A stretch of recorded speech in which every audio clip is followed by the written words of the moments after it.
Hello guys, welcome back.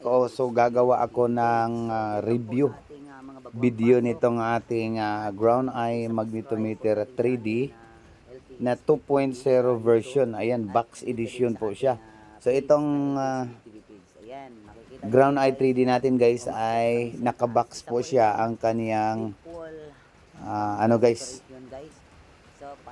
yung style niya, kasi dalawang style itong magnetometer 3D eh.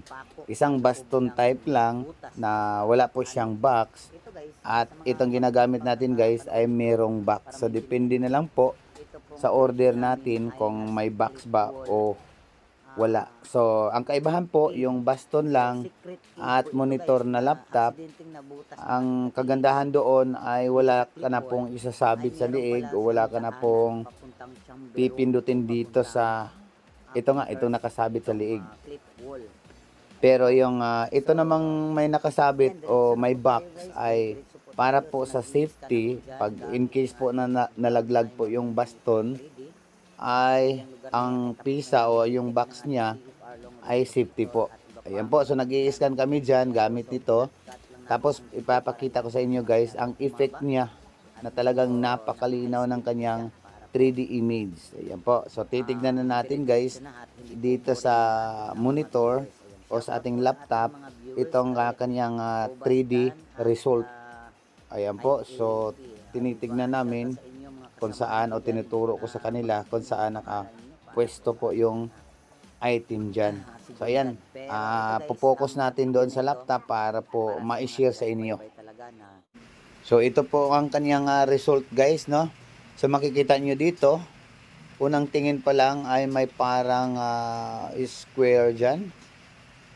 Ayan, so instead of interpolation, ang gagamitin ko dyan ay mag-a-adjust po tayo ng color at zoom. Ayan po siya. So pag pipindutin natin itong adjuster ng kulay niya guys, ayan po, so magliliwanag po o lalabas po talaga itong pulang-pula na square box type.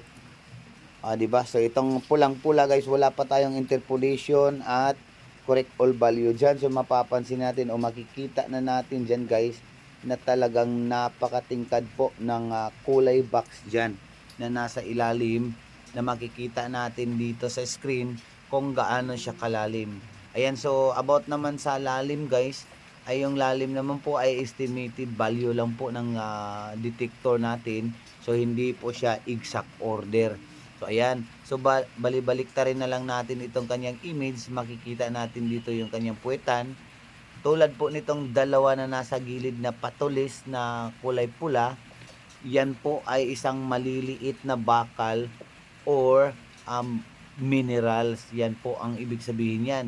Pero pag naka-square box type siya, tapos pag binaliktad natin siya, ay yung puwet niya ay talagang naka-box din. Yan po ay solid metal. Ang ibig sabihin po niyan ay solid metal po siya, na ibig sabihin malaki.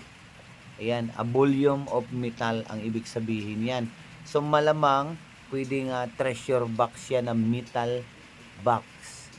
Pwede rin sabihin natin isang gold yan na nakakamada na nasa ilalim. Ayan, makikita natin dito ay nasa 7 meters siya estimated value. Ayan, so diba ang ganda guys, kitang-kita talaga itong nakabox sa ilalim. So ito estimated lang niya ay nasa 7 meters, pero hindi natin alam na pwede pang lumagpas o mabawasan guys. Kaya nga tinatawag siyang estimated value. Pero confirm po siya na meron talagang bakal dyan sa ilalim na naka-box type o naka-box form. Diba? So ang ganda, yan makikita natin dito sa may bandang gilid ang halo or cavity. Ayan po. So item plus cavity, confirm na po yan guys.